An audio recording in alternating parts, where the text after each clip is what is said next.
It was a cold, dark night, and a thick fog wrapped around the deserted highway that ran through an isolated forest. Evelyn was driving alone, returning from a visit to her mother in a neighboring town. Her car was running low on fuel and she felt anxious. Her phone wasn't working, and the road was completely devoid of any signs of life. Suddenly, just as despair was setting in, she spotted a faint light shining in the distance. She cautiously approached, only to find a small old gas station that looked abandoned. The worn-out sign above read in faded letters, "The only gas station. Open 24 hours." Despite her unease, Evelyn decided to stop. The place was eerily quiet, with no other cars in sight. She stepped out of her vehicle and walked toward the pump, but something felt off. A thick layer of dust covered the pump, as if it hadn't been used in years. Curious and unsettled, she stepped inside. Behind the counter stood a lone attendant, a tall man, dressed in an old faded uniform. His face was pale and his deep-set eyes gave him an unsettling appearance. He greeted her with a cold smile. "Welcome. How can I help you?" A chill ran down Evelyn's spine, but she replied, "I need to fill up my tank, please." The man nodded and gestured toward the pumps outside. When she stepped back out, she noticed that the fog had thickened, obscuring the road she had come from.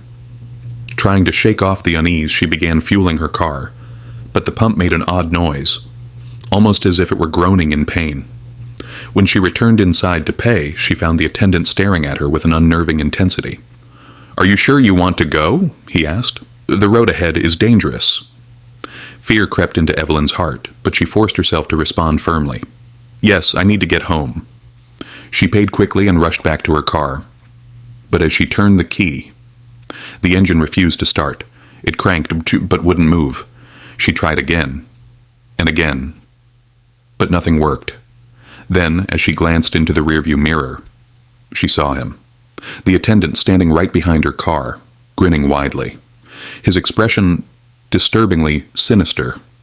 A whisper brushed against her ear. "I wouldn't go if I were you."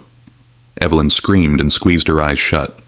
When she opened them again, she found herself sitting in her car, on the side of the road. The engine was running, smoothly. She looked around, but the gas station was gone. All she could see was the dark forest, and the empty highway. Had she imagined it? Shaken, she glanced at her fuel gauge.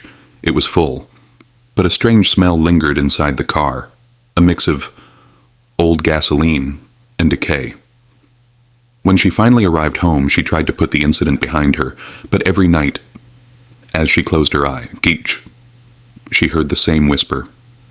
"I wouldn't go if I were you." Then, one night, she woke up to find a message scrawled in red on her bathroom mirror. "You are one of us now."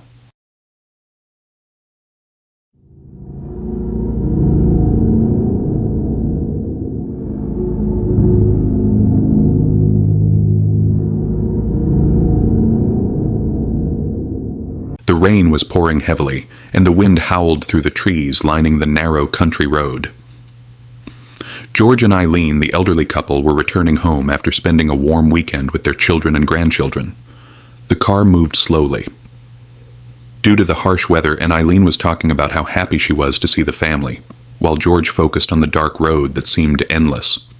Suddenly, George noticed that the fuel in his car was about to run out. He looked at his wife with concern and said, "It looks like we need to stop at a gas station soon, but I don't remember any stations on this road." Eileen glanced out the window, trying to spot any signs of life, but all she could see were dense trees and thick fog. After several minutes of growing anxiety, a faint sign of a small gas station appeared in the distance. George sighed in relief and steered toward it. When they arrived, they noticed that the station looked old and somewhat abandoned, but the lights were on, indicating that it was open. George stepped out of the car and approached the pump, while Eileen remained inside, feeling an inexplicable unease. As George tried to pump gas, he realized that the machine was silent, there was no sound, and the fuel gauge didn't move. He looked around, but the place was completely deserted. Deciding to go inside to pay, he opened the door and found a tall, thin man standing behind the counter. The man wore an old uniform, his face was pale, and his eyes were sunken. He gave a cold smile and said, "Do you need help?"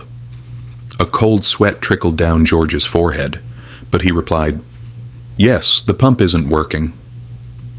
The man stared at him with an unsettling gaze and said, "The pump always works, but it chooses who it serves."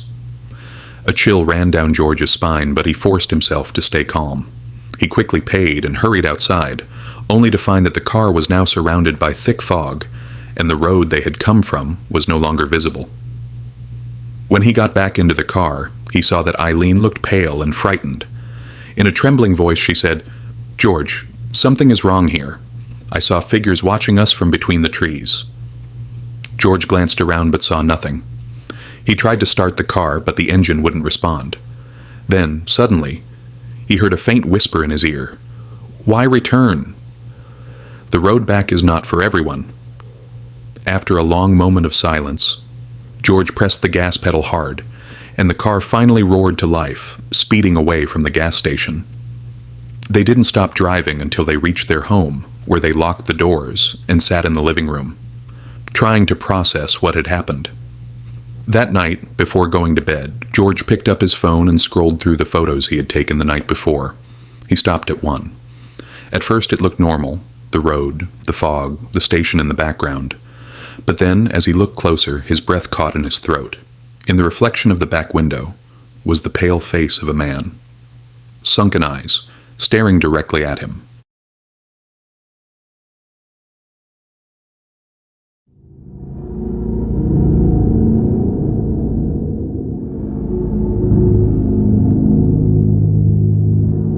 I worked at a gas station for about 3 months, and during that time I faced a terrifying situation. I mostly worked the night shift, and one night, it was around 10 p.m. Customers had been coming and going, but after 10, the place started to quiet down gradually. I was standing behind the counter after the last customer had left, and there was a long period of silence that left me feeling bored. Suddenly, I heard a noise coming from the back of the store, a spot I couldn't see from my position. The store wasn't large, but it had 5 aisles and some corners were out of my view. I felt uneasy, but decided to check it out. I heard another sound, so I called out to see if anyone was there, but there was no response. I cautiously moved toward the source of the noise, even though I felt hesitant. When I got there, I didn't see anything. After a few moments, I heard another noise coming from the next aisle. I turned around and suddenly a man appeared from behind the corner. He had long hair and a thick beard. He approached me and reached out his hand. I didn't realize what he was holding until I felt the electric shock and collapsed to the ground. He had used a stun gun on me. While I was on the floor, I saw him grab some random items from the shelves. He shouted something, though I couldn't understand him well, but he did yell some profanities. Then he quickly left. I stayed on the ground for a few minutes, then got up and called the police. By the time they arrived, the man had disappeared. We reviewed the security camera footage and discovered he'd been hiding in one of the aisles for over an hour. I couldn't figure out what he had been planning, but after that incident, I decided to quit working at the station for good.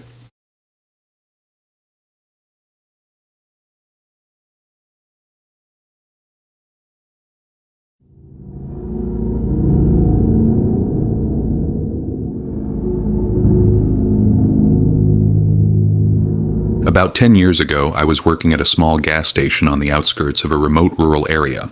My job seemed simple but was never comfortable, especially since I worked most of the time on night shifts, completely alone. The station operated 24/7, and most nights were eerily quiet. Hardly any customers came during the night, making the atmosphere incredibly desolate. I stood behind the counter watching through the glass at the 4 empty fuel pumps and the silent road that seemed to stretch into nothingness. Loneliness filled the place, accompanied by a hidden sense of danger, especially when one of the occasional suspicious customers entered. Despite all this, I continued working until that night that changed everything, the night that made me quit my job forever. It was a Thursday night, around midnight. There hadn't been any customers in the store for a long time. The atmosphere was heavy, and everything around me suggested something strange was about to happen. Suddenly, from afar, I saw headlights approaching slowly. I felt a bit uneasy as I watched the vehicle pull into the station. It was a large old white SUV, maybe a 1997 Chevrolet Suburban. It drove unusually slowly, as if the driver was scanning the area. It finally stopped at one of the pumps, facing me directly from behind, leaving the back window within my line of sight. I waited for a few moments, expecting the driver to get out and refuel, but nothing happened. A minute passed, then another, and the car remained silent, with no sign of the driver.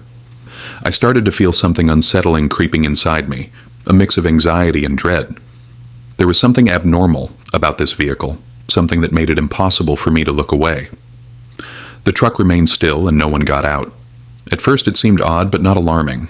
I wasn't watching the car continuously, but thanks to the station's large windows, I could see it clearly. There wasn't much else to do anyway. More than 40 minutes passed and still no one emerged from the car, which became genuinely suspicious. During that time, another car came, filled up with gas, and left quickly. The station returned to its previous state.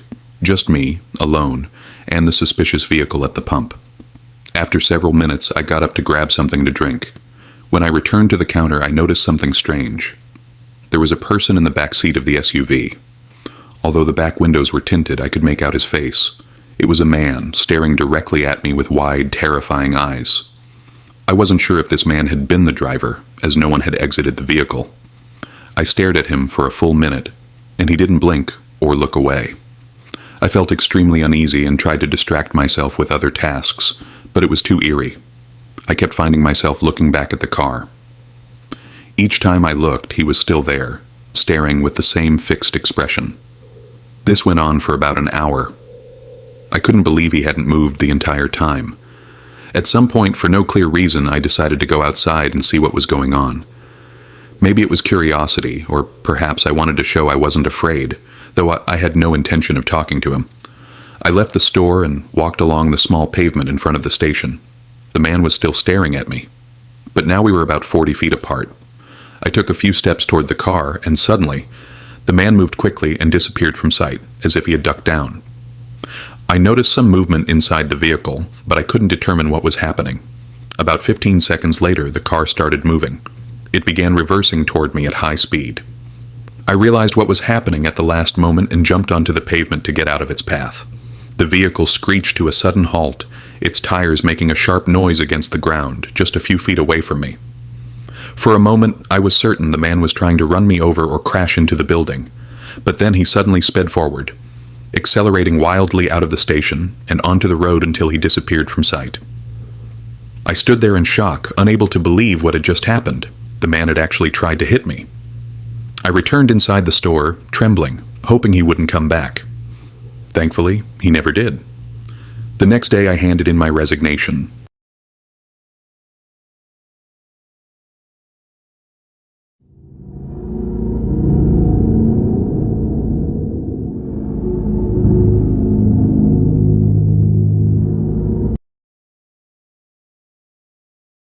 That night was the strangest experience of my life, and I still can't understand what that man was doing, or why he acted so bizarrely and frighteningly.